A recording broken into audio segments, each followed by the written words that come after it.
Peace, y'all. This is RodStarz from Rebel Diaz, and this is allhiphop.com. It's your man Chuck Creekmer, aka Jigsaw, and I am here with my comrade RodStarz of Rebel Diaz here in the Bronx, but by way of Chicago. What's good with you, man? Good, man. Thanks for having us. Yeah, of course. You We got know. you. We got you here at All Hip Hop, man.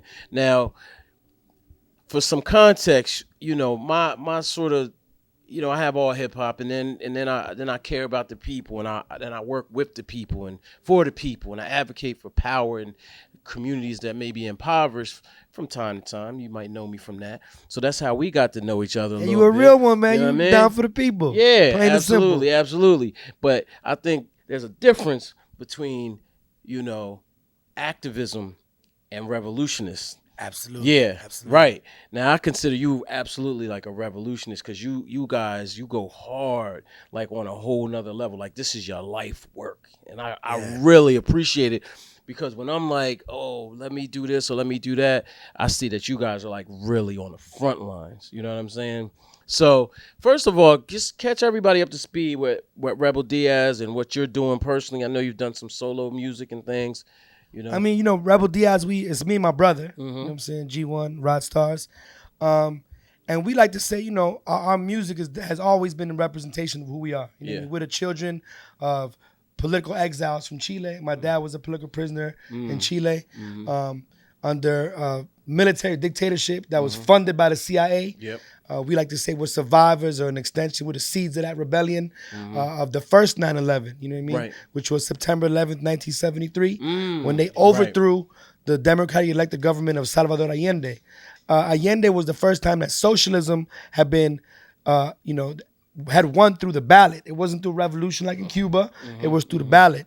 And so, you know how the way the U.S. works, Latin America, they consider it to be their backyard. And so the CIA funded a dictatorship that was a bloody dictatorship that lasted 17 years. And so as a result of that, we grew up under the table of political meetings. I was born in England because my parents were in exile. And like you said, I grew up in Chicago, and it was a moment of international solidarity. So we weren't just fighting for Chile. We was, with Salvadorians and Nicaraguans and Guatemalans because of all the, Central American wars that was going on. We was, support for Palestine, for, Puerto Rican independence, against apartheid in South Africa. So for us, that was like I say, I ain't go to church on Sundays. I went to revolutionary meetings. Right. And so, but at the same time, we was still in Chicago. And we was out, so it was like we had like the revolutionary world at home, and then we had the hood outside. Yeah. And I feel like Rebel Diaz, in many ways, is like us being older and bringing them two worlds together. Right. The hip hop that we grew up with the political messages that we've had around us our whole life. You know what I'm saying? So from a musical standpoint, obviously it's impacted you, but who influenced y'all? Oh man, so much. My favorite MCs, because at the end of the day, I still believe in hip hop. I'm a fan of the culture before anything, you know what I mean? So, I grew up obviously in Chicago, Common. My favorite MC growing up was Juice. You know what I'm saying? Wow. Who was a freestyle monster. Yeah. Whoa, you know what I'm saying? I remember Juice. Yeah, for sure. But then there's, I remember hearing Public Enemy and being like, yo, like, this is kind of like what my parents talk about, but in my language. You know what I mean? Right. But so much, man. KRS-One, Public Enemy, Poor Righteous Teachers, you know what I mean? X-Clan. Yeah. And then there was also in Chicago, we had Hip House. You know what I'm saying? Which was kind of like house music. Oh, yeah, because it was born in house. Yeah. There was a lot of that going on. So I got into the culture from b-boying. You know what I mean? I used to b-boy heavy. And so for us, it was just like that. It was, immersed in the culture and having these different influences. But it wasn't just hip hop. A lot of the influence you hear in Rebel Diaz's music is also from Latin America. Right. Artists like Victor Jara, who was a revolutionary artist who had his hands cut off because his guitar playing was so powerful, you know what I mean, that it literally threatened the system to the point they cut his hands off. Yeah. So that was a movement called Nueva Canción, which literally means the new song. And it was the idea that art can't just be art for art's sake, but that when it comes from the perspective of poor people living in marginalized communities, that art has to speak truth to power and, be revolutionary. So we come from that lineage, you know what I'm saying? Gotcha. For sure. Now today is, it's almost like debilitating to hear where we are right now. For me personally, you come in the Obama era, and you really you think you're making some progress. Now Yeah, yeah. that's you could have you could say what you want to say, but it felt like progress. And then now in this day and age, it feels like we're going way back. It's like huge Absolutely, steps backwards, absolutely. and not for nothing, it doesn't feel like almost like it's worth fighting sometimes. You know what I'm saying? Yeah, yeah. The question is, first of all, is what's your viewpoint of where we are right now? And second of all, how should people sort of proceed forward in this battle, in this, fight for justice, equality, and even sometimes just basic human rights? I think for a lot of us, because we have to be clear too. I think there's two moments that happened under Obama that are very relevant to what's going on today. The Ferguson uprising in 2015, and the Baltimore Rebellion as well. You know what I'm saying? And actually, I'm tripping. It was 2014. Okay. The uprisings, and I think that in many ways, these uprisings lead indirectly and somehow to a Trump election. You know what I mean? Because I keep it 100. The visuals of young black men, of poor people uprising, throwing garbage cans through police cars like in Baltimore, burning things, and you know what I mean? In Ferguson was like white America's #1 nightmare. Yeah. You know what I'm saying? Like, the gangs done got united and they not shooting at each other, Right. but they bucking against the system. Yeah. And I think that wave leads to white nationalism and white supremacy coming out, because I'll be real, it's been around. Yeah, it was absolutely. just a little bit more hidden. And Trump runs under a fascist, populist type, agenda that a lot of white folks and poor folks, because you gotta understand this divide and conquer related to and felt. And so he wins. And I think at the same time you have the incarceration of those movements, you know what I'm saying? Yeah, absolutely. And the murder. co-optation, literally murder of these movements. Yeah. And so I think that for a while, people were kind of dealing with that trauma. I also see, though, that now after 4 years of Trump, people are getting back to the streets. You know what I'm saying? Just January 31st, you had the FTP march. These ain't marches that are calling for reform. These are marches here in New York City that are literally saying F the police. You know what I mean? We're not gonna pay for your MTA. You know what I mean? Yeah. And I see that it's a bit more of like radical politics making a comeback after kind of being dormant. And I say dormant not in any way to disrespect, because folks been fighting. Yep. You know what I mean? There's been sure. crews in New York holding it down. We But did our most fighting during Obama. I mean, in a lot of ways. Yeah, in many ways. Yeah. And then Trump wins, and I feel like folks are kind of recovering, Yeah. from that. Yeah. And so I see now that, at the end of the Obama, you have Black Lives Matter and different movements come out, but that the outcomes of them weren't what we wanted. If you look at it, the outcomes of all these marches was more policing and more laws that defend the police than defend the people. Yeah. And so I think a lot of folks were dealing with that aftermath, and it's taken years for us to kind of snap out of it. Right. And I think that I think 2020 is going to be a big year in which you're going to see them taking the streets again. Okay. And so I think that, I always believe in the power of the people. Yeah. I believe also that people got to heal and people got to come back. And I think that this is going to be a year. Yeah. I don't want to, I don't tell the future, but I think that this year we're going to see a lot of resistance. You got the DNC coming up. You got the RNC. Yeah. That historically there's been mobilizations around. But I do think that the effects of Trump, people ain't been in the streets. So it's time to hit them streets again and shut it down. Yeah. DNC, RNC, what's your stance on voting? I think that as we saw, the craziness of what this Iowa caucus has been, I think it's crazy that you have a country that's the richest in the world with the most access to technology that, mysteriously you can't come up with a result. Right. I think it's very telling that It's a mess. that what I like to say is this: in this country, the Democrats and the Republicans are two wings of the same bird. You know what I mean? That at the end of the day, both, believe in imperialism, believe in a war-based economy, believe, in corporations, They back up Wall Street. You know what I'm saying? They both have those same agendas. Yeah. And so I think that when you look at all the other countries in the world, we're one of the few countries that has a two-party system. Like you really, it's like Pepsi or Coca-Cola. Yeah. You know what I mean? And so people for years been choosing the lesser of two evils. And I think that, you know, we see that the DNC is not going to allow a Bernie Sanders to win. Right. They already blocked them from doing it in 2016, and they're going to do it again. I think that the electoral system is rigged whenever you have like an electoral college. You know what I'm saying? Like you have people in positions of power that are not going to allow certain candidates to win. And so I think that when it comes to elections, I like to focus more on local organizing. I think that, you know, that's where the victories are, when we have people's assemblies, in which people can create local change. But sadly, I think that on the national level, until we have more parties in this two-party system, the electoral process is always going to lead to capitalism and corporations and Wall Street and warmongers being in power. Yeah, okay. So, you know, during the Obama era, there were a lot of artists, a lot of MCs, TruthTo, yourself and your group, TruthTo, I mean, Rock, I mean, it just went on and on. A lot of political artists, a lot of conscious rappers. Absolutely. I mean, it just goes on and on. My man Correga Barely, and it was a force. And a lot of that force I don't feel in the same way.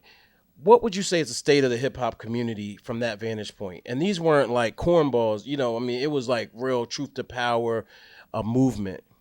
I mean, I'm a firm believer in hip hop, and so like I think that, you know, TruthTo been putting out amazing projects. T-Dub just put out a project recently. Rock done got videos with millions of views, and she turned Rhapsody. So I think that those artists that you mentioned are definitely have maintained that level.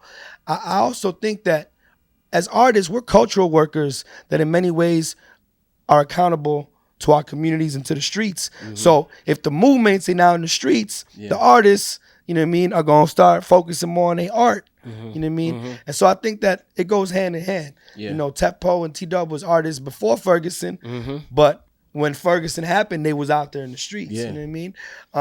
The same way Rebel Diaz was out in Ferguson or out in Chicago for Laquan McDonald or rolling up on Rahm Emanuel, how we done.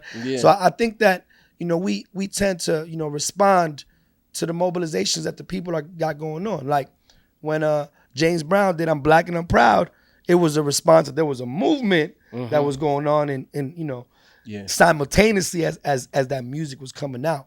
So I think that as artists, we respond a lot to the movements that are going on.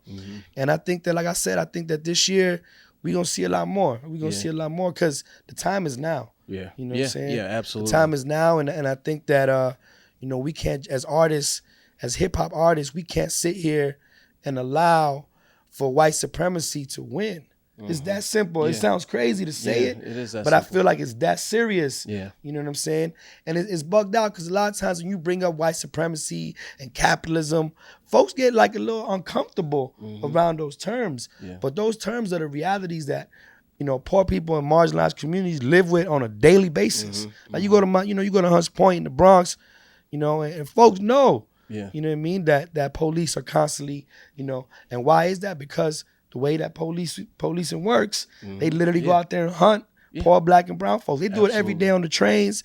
And so I think that, you know, we have new projects coming out, you know what I'm saying, that I think are going to address a lot of these issues. Okay, we definitely going to have to go circle back and support. You know, I went to look for one of TruthTo's album and it disappeared off Spotify. And I got to reach out. We have to reach out. War Machine 2, I think it is. Right, I was like, yo, that was my joint.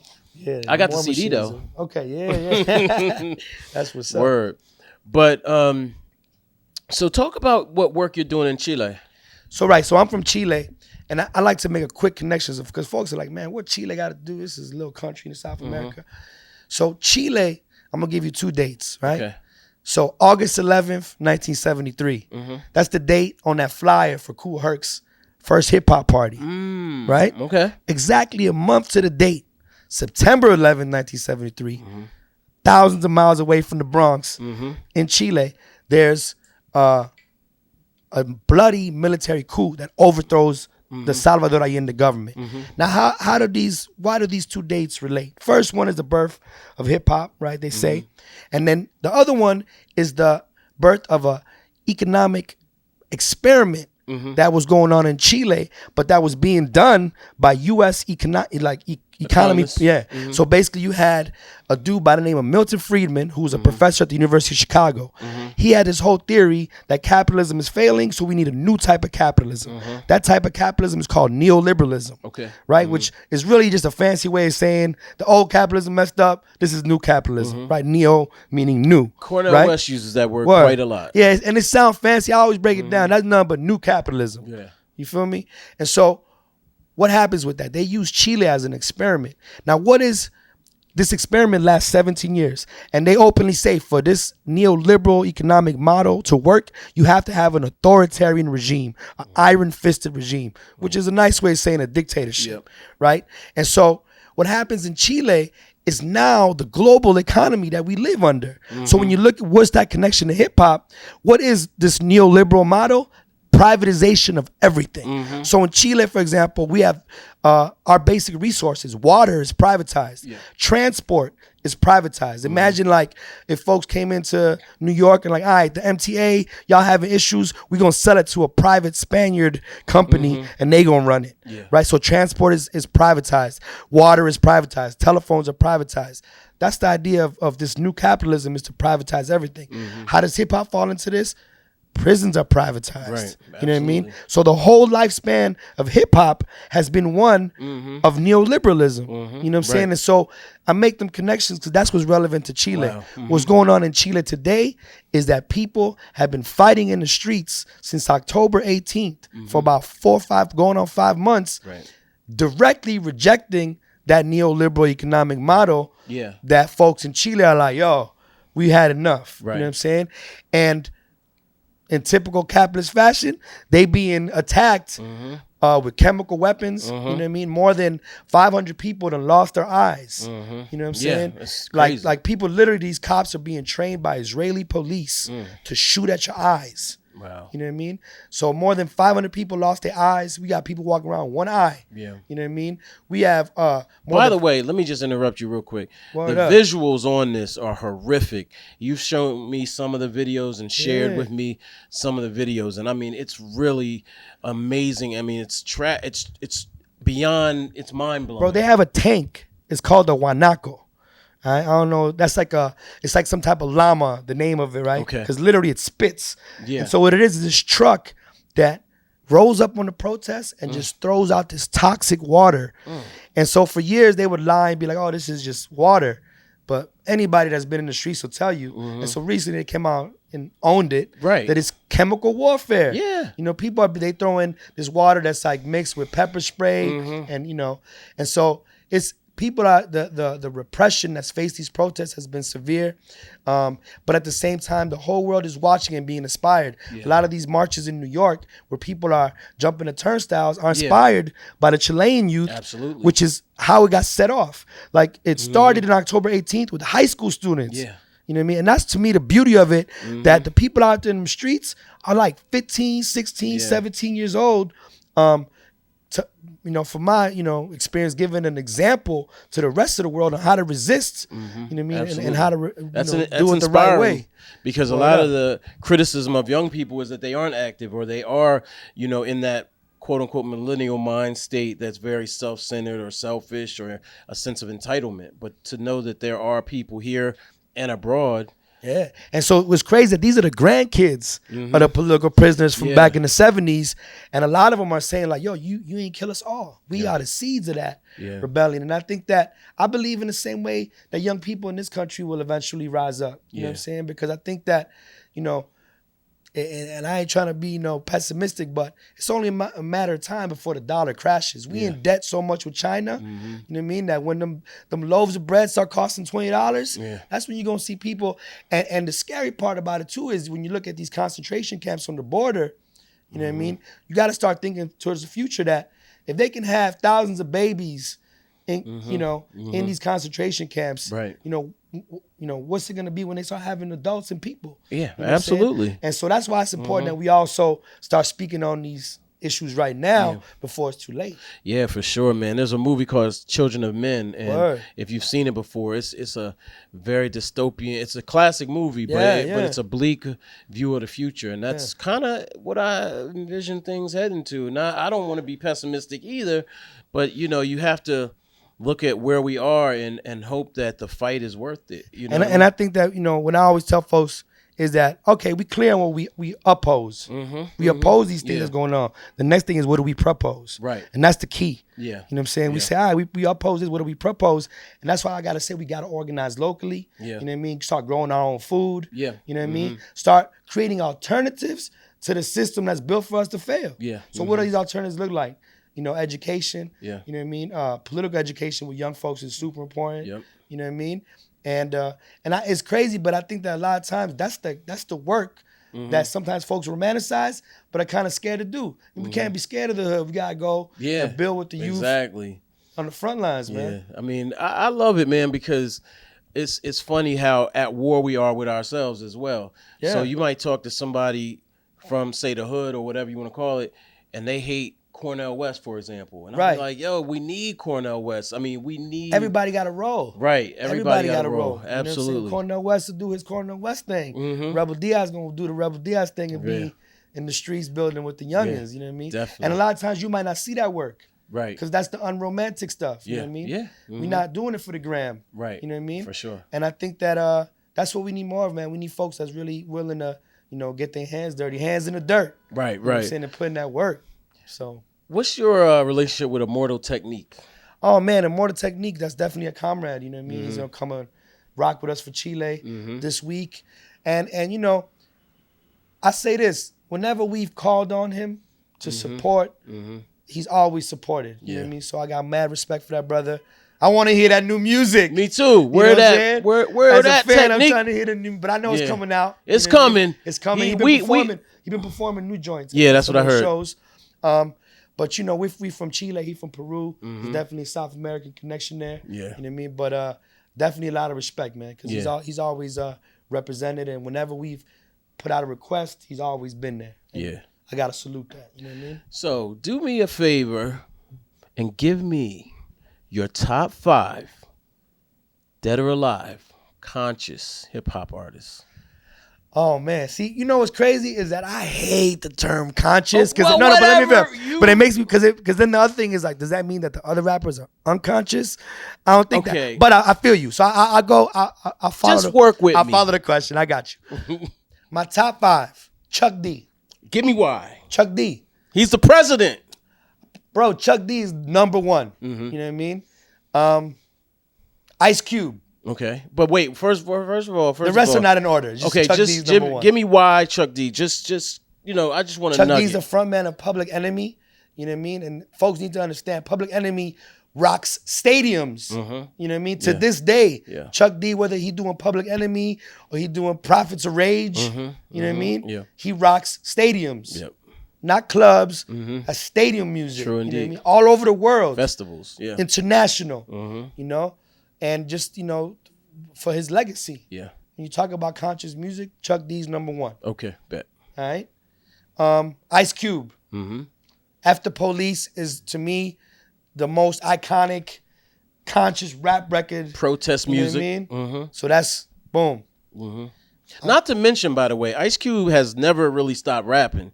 And throughout his whole entire career, he's been doing protest rap, conscious rap, whatever you want to call it, gangster rap. Like he says, it's street knowledge. Street knowledge. He's been doing that from day one. So we were at the DNC rocking Ice Cube a few years ago, and it was just as relevant as anything he ever did. 100%. So I'm giving Chuck D, Ice Cube, KRS-One. You know what I'm saying? Besides being, to me, one of the illest live acts I ever seen, KRS-One. He changed my life, by the way. I might add. Man, he was talking about being vegetarian in the 1980s. Yeah, man. I was like, what? No chicken. Sound of the Police. Yeah, Black. all on, that. Man. Yeah. KRS-One. Okay. All right. Lauryn Hill. Okay. You know what I mean? Got a rep for the sisters, and come on, man, she got bars. Yeah, for sure. Bar for bar, she got bars, man. Absolutely. You know what I mean? And I think that it's important. we talking about conscious music. Mm-hmm. We gotta represent everybody. Lauryn Hill. Oh man, number 5 was that with Maya number 4 already? Oh, No. yeah. KRS. That's number. Chuck D. It's crazy. I go even more left, and I'm gonna name. I'm probably missing out mad people. It's crazy because like Nas is my favorite MC, Mm-hmm. so I gotta include him as conscious. Nas. Yeah. And then I'll give Nah, wait. Explain Nas though. Explain Nas, and then you could throw your sprinkles of other people. I just think that whenever you tell stories and you describe your community Mm-hmm. as vividly as Nas could do with his lyrics, Mm-hmm. You don't have to be political to make political music. You know what I'm saying? You don't gotta be directly political to make political music. And I think that Nas has historically, rep for the people, and not necessarily been, over the top with his capitalism enough that it's conscious. Right. You know what I'm saying? Got you. Like, there's the contradictions, but it's still, So I rock with Nas. I think Ana Tijoux on an international. That's the thing is I believe in international hip hop. Ana Tijoux is an MC from Chile that I think has been, in the last couple of years, been making anthems. Okay. You know what I'm saying? On an international level. But yeah, man, I'll leave that at the top 5. I'm sure I'm forgetting MCs that later, you got Talib, Most, like it's all good. Talib, know we love him. You know what I mean? That are just like that are doing it today. Yeah. You know what I'm saying? Okay. And still repping. So, and I gotta shout out Kemba. He one of my favorite MCs ever. Okay. Yeah. So I've mentioned that we are, it feels like at least perpetually at war with ourselves, right? Yeah. What's your take on the Jay-Z Kaepernick debate, the raging debate? Jay-Z sits down at the Super Bowl during the singing of the Star Spangled Banner, and then it seemed like all hell broke loose all over again. I think Jay-Z sitting down for the anthem is a symbolic gesture, but at the end of the day, Jay-Z is the icon for what black capitalism represents. You know what I mean? And you don't become a billionaire, you don't become an owner without exploiting others. You know what I'm saying? And so I think that, I've never really been a fan of black capitalism, any type of capitalism, you know what I mean? That's just my personal, and I think that Kaepernick, at the end of the day, what he was standing for was against police murder and police brutality that keeps happening, And while I may love Jay-Z's music, I think that historically he's been on the wrong side of history on many occasions. You know what I mean? When he had the whole, what was this, one of these stores that people, he stood up for the store. I don't even remember the name of the. I forget the one name. of these high-end boutiques. Yeah. You know what I'm saying? Barney's that had attacked the young man and accused him of stealing a belt when he had bought the belt. He ain't stand up for the young man. Gentrification of Brooklyn. There's a lot going on. Yeah. A lot of contradictions with Jay-Z.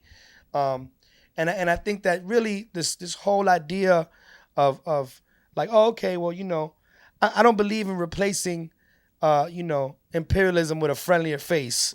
The same way I don't believe in replacing capitalism with a friendlier face. Right. And so I think that, more power to folks that believe in capitalism and want to make money. That's cool. That'll be your lane. But as far as like my perspective on it, Kaepernick, took a stance for a lot of people that didn't really have a voice. You know what I mean? And I hate to see that co-opted. You know what I mean? Right. By NFL, Roger Goodell and Jay-Z being the whole idea of like, we not kneeling no more. Right. Like, bro, tell that to John Carlos, you know what I mean? And Tommy Smith. Right. Who gave their lives putting up their fists in 1968. Yeah. Tell that to Craig Hodges, Mahmoud Abdul Rauf. How many athletes whose careers were blackballed? Yeah. You know what I'm saying? Because they stood up. Muhammad Ali. Muhammad Ali. You know what I mean? Who stood up and were like, yo, like it's bigger than sports. You know how my fam Dead Press says, it's bigger than hip hop. I think Kaepernick, what he stood for was bigger than just the NFL. Yeah. You know what I'm saying? I think that the Super Bowl historically has been like, to me, that's like a celebration of the capitalist system and of militarism. Yeah. Because we got to be clear and like, let's be real. The anthem doesn't start being televised until the Iraqi war. Really? Yeah, like the NFL. I didn't know that. Yeah, the NFL is one of the, who are the owners of the NFL? They're white, rich billionaires, you know what I'm saying? Who their best interests, you know what I mean, lies with white supremacy and capitalism. Right. So this militarism that's being imposed on the NFL present. Came from when these Iraqi wars started in the early 2000s. Before that, it wasn't nobody televising the national anthem. That was like a pre-part of the game. Right. But when that war starts, you got to have patriotism. You got to have, post 9/11 in New York, And so a lot of that patriotism is in line with militarism and a military industrial complex that's running this country. I noticed this is a war-based economy. The whole country, the whole economy in this country based on war. You know what I'm saying? So I think that always profitable. And notice that's what Trump did.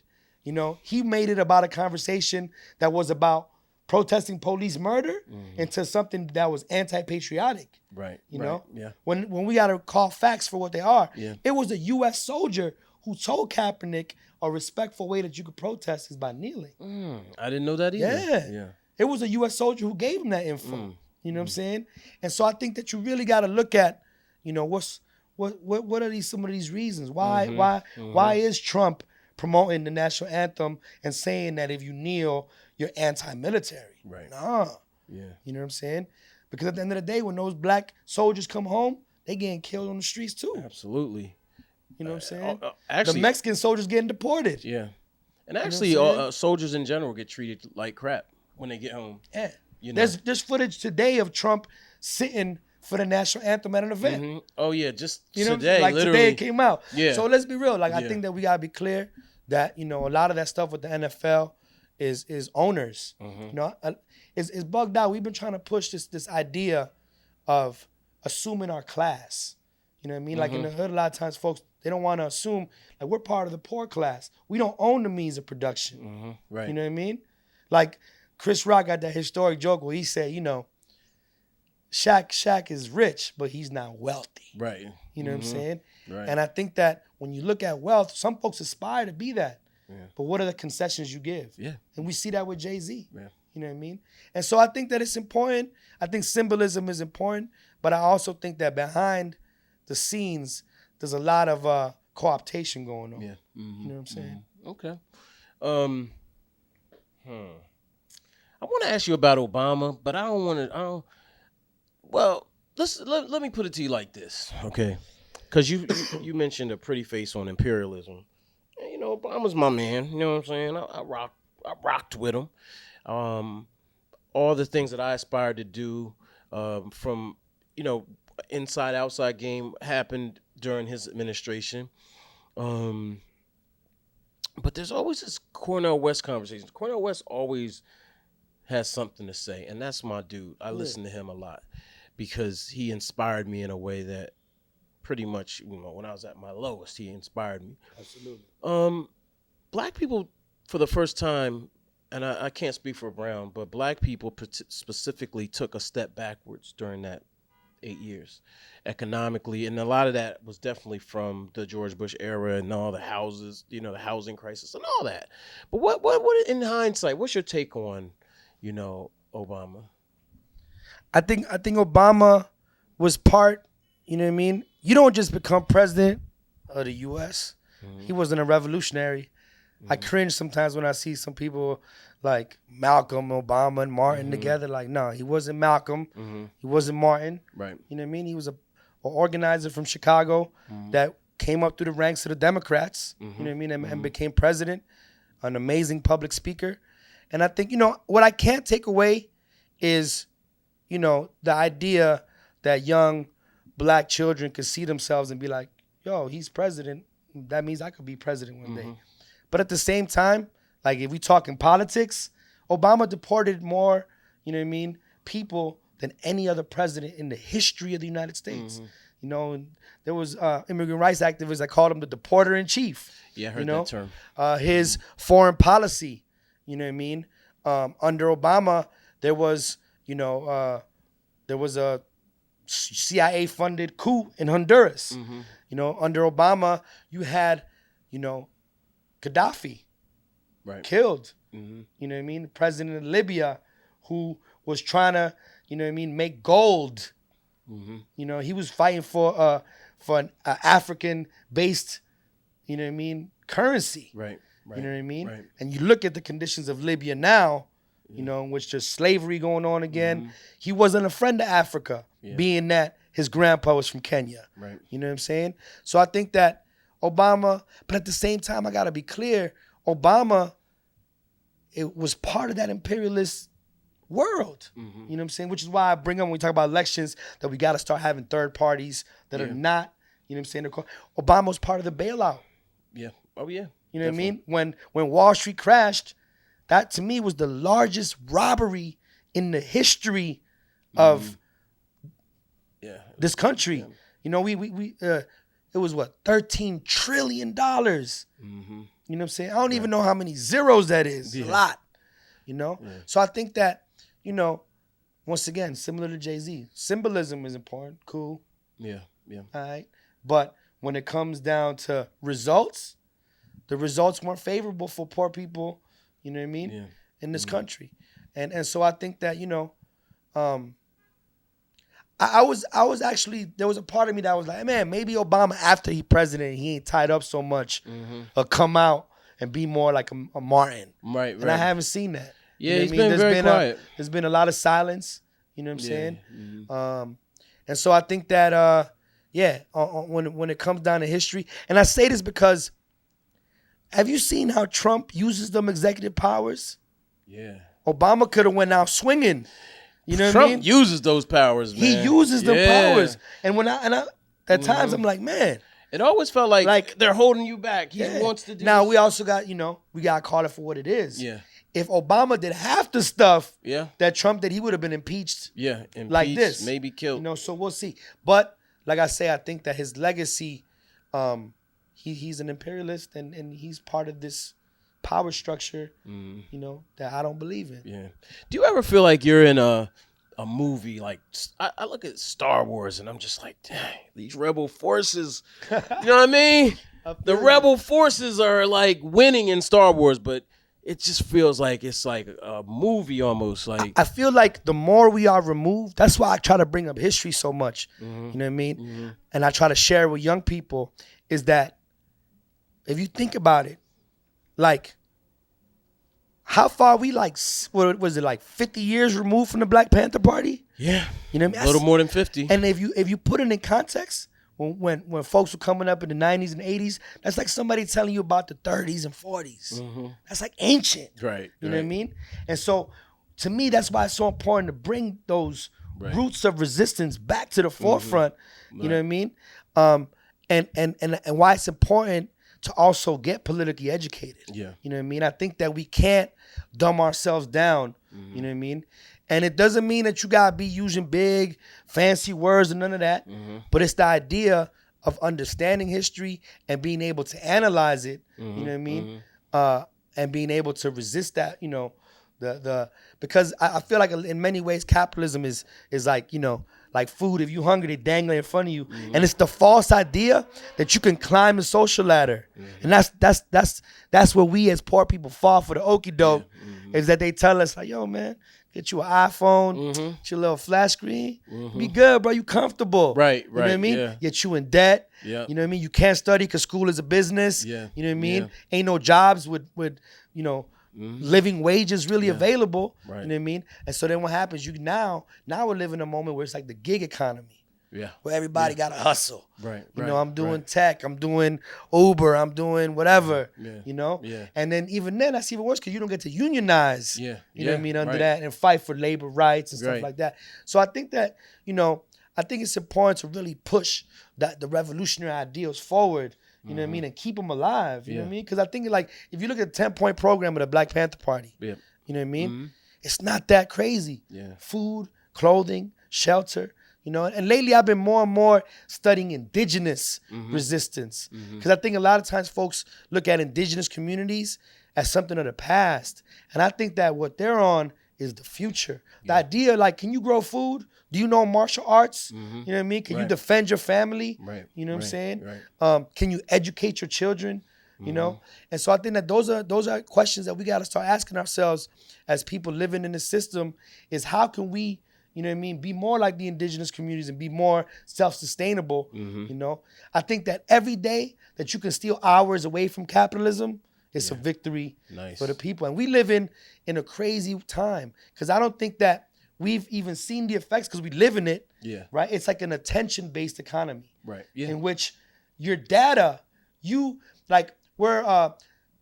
we consume what we produce in many ways. Well, no, not what we produce, but we create the content and we consume it, and they're the ones that capitalize off of it. Absolutely. You know oh my God, social media is like we're creating the content, we're giving them the data, right? You know what I mean?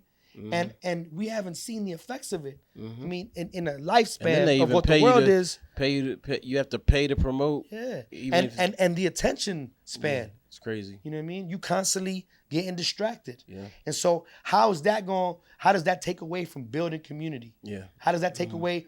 A lot of it creates individualism more than anything. Yep. The selfie era says it all. You know what I'm saying? So how do we start understanding that if we don't collectively rise up, it's going to be more of a struggle. Yeah. You know, a lot of times nowadays I hear a lot of, self-care.